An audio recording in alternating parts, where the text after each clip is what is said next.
நீ மெட்ரிகுலேஷன் எவ்வளோ வச்சுருக்க, நீ ஐசிசி சிலபஸ் எவ்வளோ வச்சுருக்க? யோ இதையா நாட்டில் முக்கியமான விஷயம் வச்சா வச்சுட்டு போகிறப்போ ஸ்கூல் நடத்துகிறாங்க, நடத்திட்டோம். அண்ணன் கொடுத்தா டாக்டர் ஆபரகம் இங்கே உட்காந்துருக்காங்க, அவர் ஸ்கூல் நடத்துகிறார், எல்லாம் நடத்துகிறாரு. நான் கூட டீச்சர் ட்ரைனிங் நடத்திட்டு இருந்தேன். அது பிரச்சனை இல்லை. இந்த முட்டா பசங்க முதல்ல தலையில் ஏற்றிக்கணும். நீ மராட்டி படி, குஜராத்தி படி, பெங்காலி படி, ஹிந்தி படி, மலையாளம் படி, கன்னடா படி, தெலுங்கு படி, எல்லாரையும் படித்து தெரிஞ்சுக்கோ. லாங்குவேஜ் எனக்கு கூட எங்கள் அம்மா வழியில் 6 லாங்குவேஜ் வரும், தப்பு இல்லை.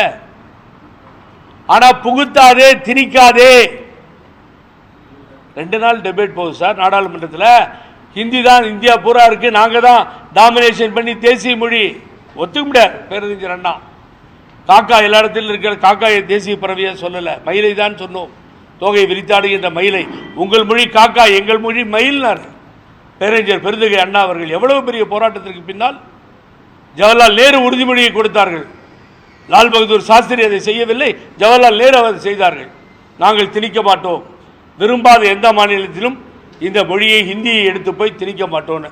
அப்புறம் என்னத்துக்கு வெங்காயத்துக்கு நான் கையெழுத்து வாங்குறேன், கையெழுத்து வேட்டை பண்ணுறேன்? மும்மொழி கொள்கை. ஒரே ஒரு கேள்வி தான் கேட்குறேன் நான் இந்த கையெழுத்து வாங்குற பார்ட்டிக்கிட்ட, டெல்லியில் எத்தனை மொழி இருக்குது?